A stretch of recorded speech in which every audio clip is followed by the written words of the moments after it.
Bonjour les combattantes et combattants de l'amour et de la lumière. Je vous parle là de mon petit coin secret, le petit hôtel que je me suis fait ici et là, près d'une fontaine restaurée que vous voyez derrière moi, en pleine nature, chez mes parents. Je suis inspirée à la fois par l'eau de la fontaine, enfin du petit puits, le feu de la bougie et du soleil, car il y a vraiment un soleil de feu. La terre de cette nature verdoyante, comme vous voyez, et l'air chaud mais rempli du chant des cigales. Voilà. Et tout cela pour vous dire qu'aujourd'hui, eh bien, je suis inspirée pour vous parler de notre déesse, cette planète magnifique, la planète Vénus, qui est alignée en conjonction avec le Soleil, ainsi qu'avec la Lune noire, qui est le point de périgée de l'influence occulte de la Lune, et qui va être bientôt aussi alignée avec la Lune, dans le signe du lion. Voilà, le lion qui est avec toute la symbolique relative au cœur. Et cette Vénus qui forme, après avoir rétrogradé, un point appelé le Venus Star Point aujourd'hui. Voilà, c'est un point qui est celui de la future étoile à 5 branches, donc qui sera accompli qui est accompli en fait dans un cycle de 8 ans. Et nous en sommes au 3e point, au 3e pétale formé de cette rose de Vénus. Et ce point se produit tous les 9 mois dans un nouveau signe. Voilà, donc nous sommes dans le signe du lion. Et à l'instar de la gestion maternelle, ce cycle met en lumière notre créativité au sein d'un cycle plus large, donc de 8 ans, comme je disais, qui comprend 5 sous-cycles de formation, donc des 5 pétales de la fleur de Vénus. Puisque, juste pour le rappeler, j'en avais déjà parlé dans un précédent post, Vénus donc accomplit dans le ciel une trajectoire qui est véritablement de la géométrie sacrée et qui forme une rosace qui magnifique et donc qui forme à la faveur de cycles, eh bien des avancées, des rétrogradations qui forment les pétales de cette fleur de Vénus.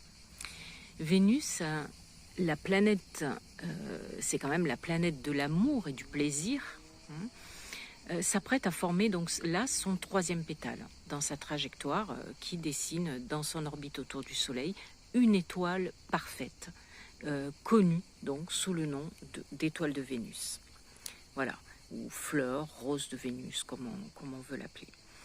Et tout cela, cette géométrie sacrée, pour nous rappeler, en fin de compte, la beauté, l'harmonie et la géométrie parfaite de l'univers qui s'imprime en nous. Et ce point symbolique eh bien, nous invite à conscientiser le désir et le but les plus profonds de chacun d'entre nous. Cette conjonction actuelle, intérieure au Soleil, je ne vais pas rentrer dans le détail donc de sa trajectoire, assez complexe, mais il y a donc une conjonction à la fois intérieure et extérieure. Cette fois-ci, nous sommes dans la conjonction intérieure ou inférieure, comme on veut, donne l'impression que Vénus a disparu temporairement de notre vision, puisqu'elle est occultée, en réalité, par la lumière du Soleil. Et la déesse qu'elle représente notre déesse, est descendue en réalité dans l'inframonde, donc dans ce monde souterrain d'où elle n'est plus visible, avant de renaître et remonter incessamment. Voilà.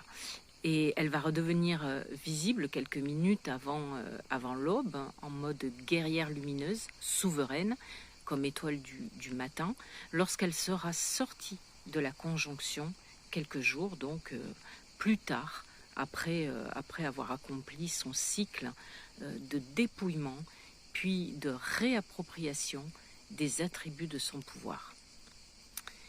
La symbolique, il y a une autre symbolique, en fait, celle de l'Assomption de Marie, qui va avoir lieu dans quelques jours aussi, le 15 août, puisqu'on célèbre Marie le 15 août. Donc Marie, la mère du Christ. Et donc cette symbolique participe aussi à ce renouveau et cette remontée vers la lumière. Voilà, vers la lumière du monde émergé, vers la lumière de la conscience. Lorsque la conjonction de Vénus, pour en revenir à Vénus, se produit dans ces conditions, c'est-à-dire donc là une conjonction inférieure, intérieure, donc voilà, entre la Terre et le Soleil en fait, eh bien ça ressemble à un nouveau départ ou à une nouvelle lune. Tandis que lorsque la conjonction se produit avec Vénus visible au coucher du soleil, connue là sous le nom d'étoile du soir, eh bien là, elle est davantage associée à un moment d'intégration et de bilan semblable à une pleine lune. Il se trouve que donc cette conjonction-là dont je parle depuis le départ, intérieure, déjà analogique donc à une nouvelle lune, est en outre synchronisée à 3 jours près, puisque ce sera le 16 août, avec une réelle nouvelle lune, et cela va venir renforcer les effets des intentions que l'on peut poser à cette occasion. Voilà, donc c'est comme s'il y avait une convergence d'éléments qui vont dans le même sens, de ce renouveau, de cette remontée vers la lumière. Toutefois, le cycle de mort-renaissance de Vénus, lui, s'accomplit en plusieurs étapes, plusieurs donc descentes et remontées lors de son cycle complet qui se fait en 8 ans, puisqu'il y a donc 5 sous-cycles et donc 5 rétrogradations qui correspondent donc au passage de l'inframonde au monde extérieur. Lors du point d'étoile de Vénus, ce 13 août, donc ce Vénus Star Point, le Soleil, qui représente notre conscience, rejoint Vénus en apportant sur un plan vibratoire la lumière à notre désir, notre façon d'être en relation avec l'amour et notre capacité à aimer.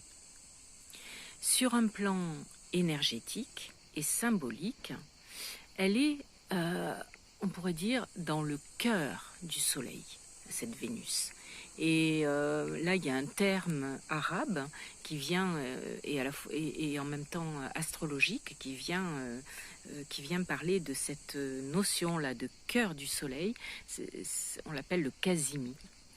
Donc, finalement, cette Vénus, elle se retrouve consumée par l'astre solaire, la source centrale primordiale et ultime de lumière. Et sur un plan mystique et ésotérique, on peut y voir une convergence de signes qui viennent renforcer l'amour archétypal purifié dans le mariage du féminin et du masculin sacré. On a quand même le Soleil, Vénus, Lilith, conjointe en Lion en ce moment. Donc ça fait et la Lune. Donc ça fait beaucoup de choses. Et cette Vénus c'est comme si elle était pénétrée, donc cette dimension de l'amour et du désir, c'est comme si elle était pénétrée par les radiants de la source lumineuse et conscientielle du feu originel. Une sorte de fusion solaire qui vient intensifier un nouveau cycle de vécu conscient et de création des relations et de l'amour dans l'ennoblissement de notre cœur et de nos sentiments et dans la capacité à laisser se manifester nos aspirations les plus élevées grâce à un rayonnement, ce rayonnement solaire qui nous permet de recevoir et d'offrir notre amour épuré et authentique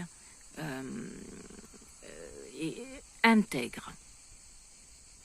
Vénus, notre énergie féminine sacrée, notre désir, notre rapport à la sensorialité, s'en trouve, on pourrait dire, finalement, embrasé, magnifié, consumé sur l'autel de l'amour sacré et universel pour retrouver sa place, sa véritable place d'égal parèdre auprès du masculin.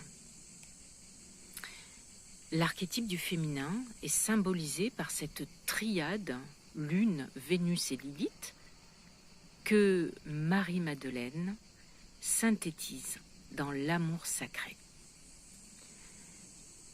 La Lune, Vénus et Lilith sont toutes trois conjointes donc au Soleil en cette mi-août et magnifiées donc en outre par une pluie d'étoiles filantes dans le firmament comme une grâce rendue à ce féminin solaire et qui nous appelle à sortir de la dimension du péché à laquelle ce féminin désirant a été assigné, à l'instar d'un archétype de l'éternel féminin, Marie-Madeleine, dont la trajectoire initiale a été déviée.